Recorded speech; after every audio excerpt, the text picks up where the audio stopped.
Renewed efforts to build solar cells from Moondust. U.S.-based aerospace manufacturer and defense contractor Blue Origin announced it received $35 million in funding from NASA to develop the company's technology to produce solar cells from lunar regolith.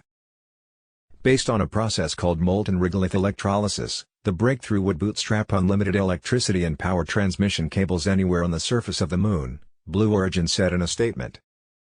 Today's investment will result in a demonstration of autonomous operation in a simulated lunar environment by 2026. The technology of the company owned by Jeff Bezos consists of a scalable and contactless process for melting and moving molten regolith. It consists of a reactor that produces iron, silicon, and aluminum through molten regolith electrolysis via regolith simulants. The system uses electrical current to separate those elements from oxygen. Our proprietary transport subsystem moves and separates molten material at temperatures above 1600 C in a controlled and power-efficient manner while withstanding the high-temperature, corrosive environment, Blue Origin said in a statement released in February. Molten regolith electrolysis extracts iron, then silicon, and finally aluminum by passing a current through the molten regolith. The rising oxygen bubbles in one of our reactors show metals and metalloids being separated from oxygen. Our reactor geometry, metal extraction approach, and materials selection will enable sustained lunar operations. The company claims this process enables the production of silicon with a purity of 99.999%, as well as that of highly resistant solar glass by utilizing only molten regolith electrolysis byproducts.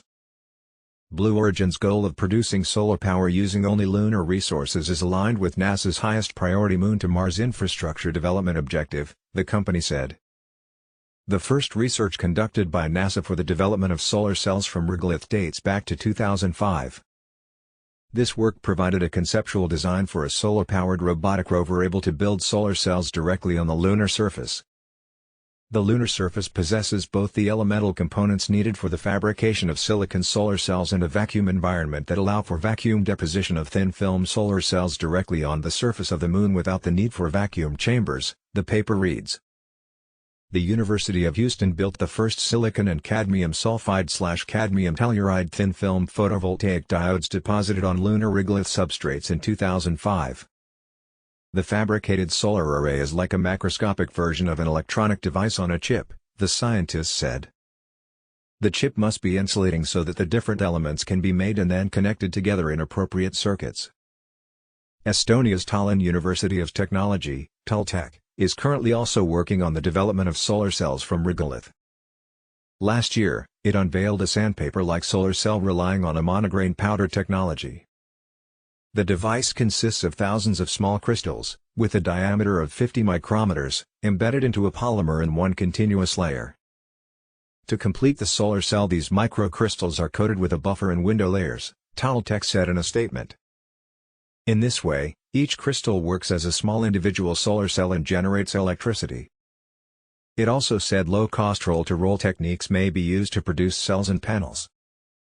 Thank you for watching and let me know your opinion about it in the comments down below.